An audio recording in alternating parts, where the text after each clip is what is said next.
Salutations aux 3 pecnos qui seront tombés sur cette chaîne YouTube par hasard. Alors, si vous avez vu les autres vidéos de la chaîne, vous pouvez vous demander pourquoi je suis tout seul dans mon coin. Et bah, les deux autres, ils m'ont intimement suggéré de me bouger le cul et de faire des vidéos tout seul. Donc bah voilà, on a foutu le camp de chez eux et maintenant je suis dans ma chambre et je vais vous parler de jeux vidéo parce que je n'ai pas d'autre idée. Mais bon, évidemment, moi je ne ferai pas comme Jean du Grenier, je parlerai pas de jeux de merde, du moins pas tout de suite, j'ai encore un peu de sentimental à préserver. Bon.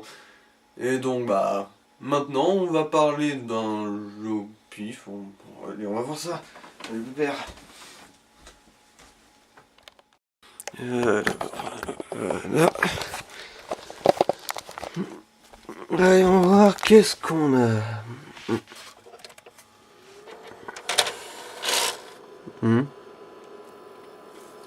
Ouais, ça ira. Allez, parti. Bon, alors le jeu commence mal parce que dès le début, on voit une connerie. Et ouais, c'est pas du français. Ils ont beau le prétendre, c'est de l'anglais sous-titré. Dans les faits, c'est un défaut, faut dire ce qui est. Alors, ça c'est un petit détail sympa. À chaque fois que vous reprenez la partie, il y a un petit écran comme ça qui vous indique où vous en êtes dans l'histoire. Comme ça, si vous avez la mémoire d'un trépané mononeuronal, au moins vous n'aurez jamais vraiment perdu. Pas plus mal. Donc, voici notre personnage principal, mesdames et messieurs, Jaster Rogue, un chasseur de primes niveau 1, qui en a plein le cul de vivre sur une planète désert, et donc il rêve de partir dans l'espace. Et donc, par le pouvoir du scénario, il va y aller, de toute façon, on s'en doutait un peu. Bon, je vais pas vraiment aller plus loin pour ce qui est de l'histoire, parce que même si elle a rien de vraiment exceptionnel, elle mérite au moins d'être découverte. Donc, on va directement passer à la partie gameplay alors. Donc maintenant le gameplay combat. Alors, si je voulais résumer assez rapidement, ce serait bourrine et croix pour taper, bourrine et carré pour tirer, et ensuite la gâchette de droite pour bloquer les coups. C'est pas vraiment très jojo, mais au moins c'est simple et efficace. Après, si je voulais aller plus loin, je pourrais dire qu'on peut aussi attraper des objets ou des ennemis pour les lancer, on peut aussi faire un petit QTE qu'on peut déclencher selon certaines conditions, et utiliser des techniques spéciales, genre booster son arme, etc., etc. Il y a pas mal de petites techniques comme ça. D'ailleurs, en parlant des techniques, au début ça va, mais au bout d'un moment ça devient assez abusé quand même. Au début, bon bah, voilà, tu rentres en épée enflammée ou électrique, ok. Ensuite, au bout d'un moment tu finis par déclencher des explosions, et à la fin tu en viens à littéralement exploser des étoiles sur la gueule des ennemis, ouvrir les portes de l'enfer, créer des soleils, compagnie, bref. Comme dans un RPG classique, ouais, ça finit par aller un peu trop loin. Ensuite, dans un RPG, ce qui est d'important, ce sont les quêtes secondaires. Normalement, il y en a beaucoup, là, il n'y en a pas trop. Mais donc, on peut facilement les classer en quêtes bien, correctes et chiantes. On va commencer par les biens quand même, hein. Je classe dans la catégorie quête sympatoche Insectron, qui consiste en gros à capturer des petits insectes pour les entraîner et ensuite les faire combattre dans un petit jeu de stratégie. Même si ça bouffe quand même pas mal de temps, il faut dire que c'est vraiment assez fun. Ensuite, comme autre quête assez sympa, comme vous le voyez là, ce sont les proies. Ça consiste en gros à chercher un peu partout dans le monde des boss annexes auxquels tu peux péter la gueule. C'est assez sympa. En plus, ils ont de la gueule. Alors, après, dans la catégorie, un certain nombre de chaque. Ce serait pas vraiment si chiant s'ils étaient pas plus de 200 et que des fois, ils décidaient de n'apparaître qu'une fois sur 30.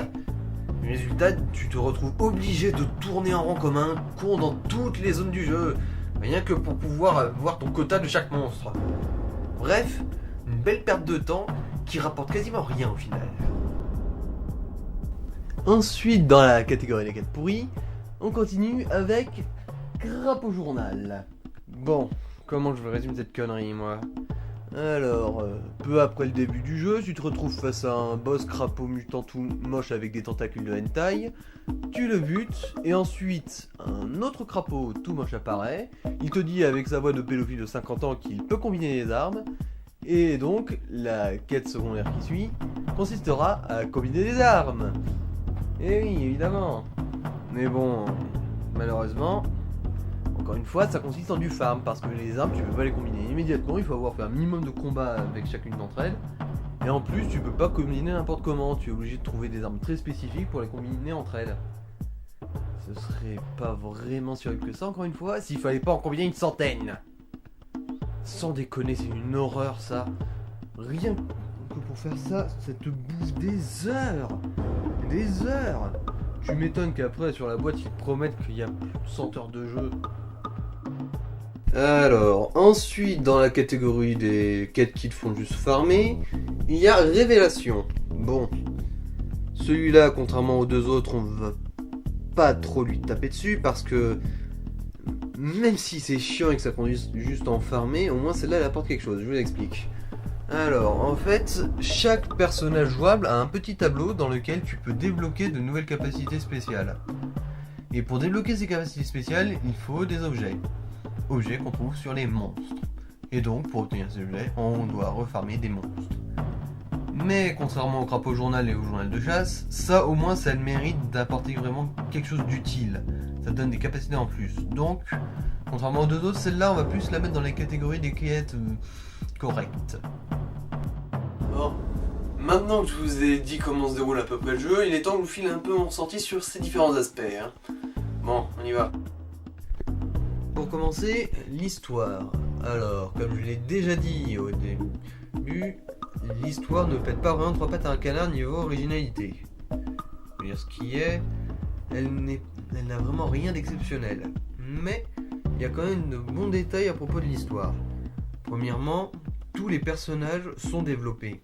Je veux dire, il y a au moins une dizaine de personnages qui sont vraiment importants dans ce jeu, et pourtant, il n'y en a aucun qui est mis en reste. Ils ont tous une progression dans leur personnage, ils ont tous leur propre petit arc narratif, tous des problèmes à résoudre, et ils arrivent à tous être bien amenés, quoi.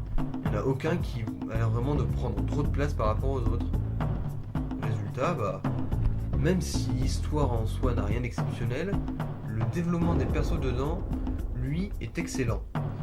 Donc, bah, l'histoire, donc, elle est vraiment bien. Je vais lui mettre quand même une note un peu au-dessus de la moyenne. Ensuite, les graphismes. Bon, je vais être honnête avec vous, moi, je saurais pas vraiment dire si c'est exceptionnel pour l'époque ou quoi que ce soit. Mais, honnêtement, en ce qui me concerne, les graphismes ne sont pas choquants. Je veux dire, je suis sûr que Shadow of the Colossus à côté c'est une tuerie, mais lui ça va, il tient quand même relativement la route pour un jeu PS2. Bon, certes, certains graphismes ont été piqués à Minecraft, ou l'inverse, mais sans ça, bah, les animations sont vraiment bonnes, surtout quand elles prennent pas le moteur du jeu, et le reste du temps, bah, ça n'a rien d'exceptionnel, mais c'est pas vraiment mauvais non plus.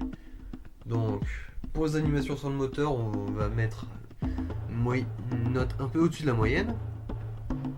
Pour le reste, bah, moyen quoi. Bon, maintenant on va parler du gameplay. Bah, j'en ai déjà un petit peu parlé, mais le gameplay est quand même vraiment bien foutu. Il est assez fluide, il est facile à prendre en main. La seule véritable aberration, c'est de devoir appuyer sur rond pour sauter.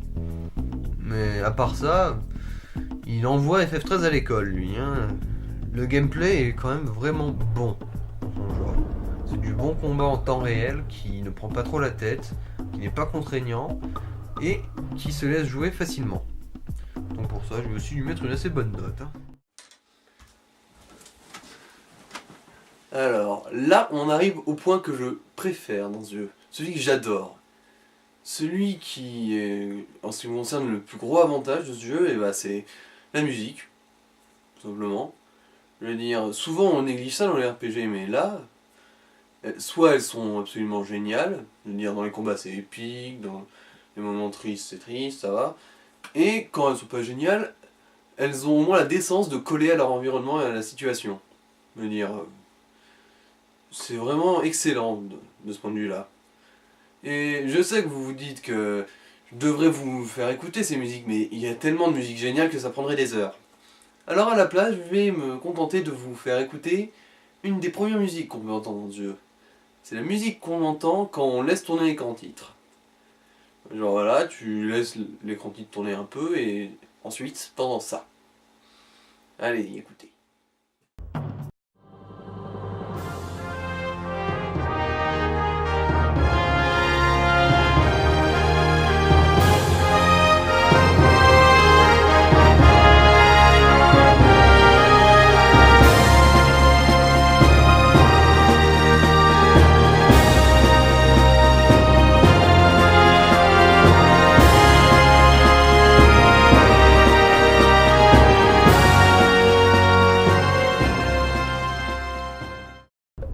Ensuite, le dernier point vraiment important d'un jeu, genre RPG, c'est la fin.